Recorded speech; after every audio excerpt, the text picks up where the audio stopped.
और इसी बीच एक बड़ी खबर है, कीटनाशक बनाने वाली कंपनी के खिलाफ एक्शन हुआ है। एचपीएम केमिकल्स एंड फर्टिलाइजर्स का लाइसेंस सस्पेंड कर दिया गया है।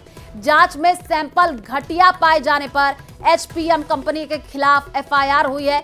कीटनाशक से एमपी में सोयाबीन की फसल खराब हुई थी और राजस्थान में रजिस्ट्रेशन था और एमपी समेत दूसरे राज्यों में सप्लाई की जा रही थी। किसानों की शिकायत के बाद सरकार ने कड़ी कार्रवाई की है। कंपनी के सभी कीटनाशक उत्पादों के निर्माण, बिक्री और वितरण पर तत्काल प्रभाव से रोक लगा दी गई है। तो बड़ी खबर इस वक्त आपको बता रहे हैं, कीटनाशक बनाने वाली कंपनी के खिलाफ बड़ा एक्शन हुआ है। एचपीएम केमिकल्स एंड फर्टिलाइजर्स का लाइसेंस सस्पेंड हो गया है। जांच में सैंपल घटिया पाए जाने पर एचपीएम कंपनी के खिलाफ एफआईआर हुई है।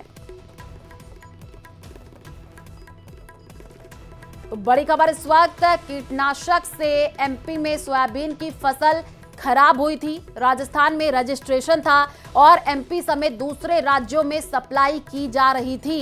किसानों की शिकायत के बाद सरकार ने कड़ी कार्रवाई की है। कंपनी के सभी कीटनाशक उत्पादों के निर्माण, बिक्री और वितरण पर तत्काल प्रभाव से रोक लगा दी गई है। बड़ी खबर इस वक्त आपको बता रहे हैं, कीटनाशक बनाने वाली कंपनी के खिलाफ ये एक्शन हुआ है। एचपीएम केमिकल्स एंड फर्टिलाइजर्स का जो लाइसेंस है उसको सस्पेंड कर दिया गया है।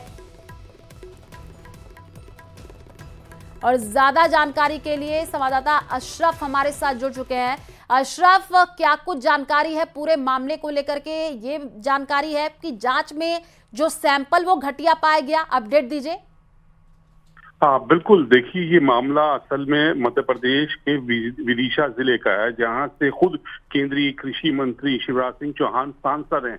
यहाँ पर पिछले दिनों सोयाबीन की फसल खराब हो गई थी। इसका खुद विदिशा में खेत में जाकर शिवराज सिंह चौहान ने जायजा लिया था और उसके बाद ही उनके निर्देश पर कंपनी के खिलाफ कार्रवाई की गई और साथ साथ ये भी आदेश दिए गए कि जितना भी इनका माल बाजार में है, जो वितरण के लिए है या दुकानों पर रखा है, उसको फौरन उस पर बिक्री पर रोक लगा लीजिए, उसे वापस बुला लिया जाए और कंपनी का लाइसेंस रद्द कर दिया जाए।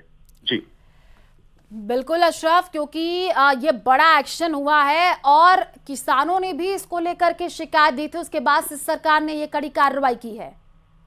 हाँ बिल्कुल, इसके किसानों की लगातार शिकायतें आ रही थी कि जो ये उर्वरक हैं, जो फर्टिलाइजर्स है, ये सब इसमें मिलावट आ रहे हैं, नकली आ रहे हैं। इसकी लगातार शिकायतें की जा रही थी। अलग अलग पोर्टल्स बना रखे हैं, वहां से शिकायतें मिल रही थी और इन्हीं शिकायतों के कुछ जांचने के लिए खुद कृषि मंत्री विदिशा में अपने गृह संसदीय क्षेत्र थे, वहां खेत में एक में जाकर उन्होंने इस स्थिति का देखा और पाया कि सोयाबीन की जो फसल है वो जो फर्टिलाइजर यूज किया गया उसकी वजह से खराब हो गई और इसी तरह की शिकायतें कई जगह से भी मिल रही थी। उसके बाद ही मुख्यमंत्री कृषि मंत्री के आदेश पर एफआईआर दर्ज हुई है और कंपनी के खिलाफ कंपनी का जो लाइसेंस है वो निरस्त कर दिया गया है। ठीक है, आप नजर बना करके रखिए, आगे आपसे अपडेट लेंगे। फिलहाल शुक्रिया तमाम जानकारी साझा करने के लिए।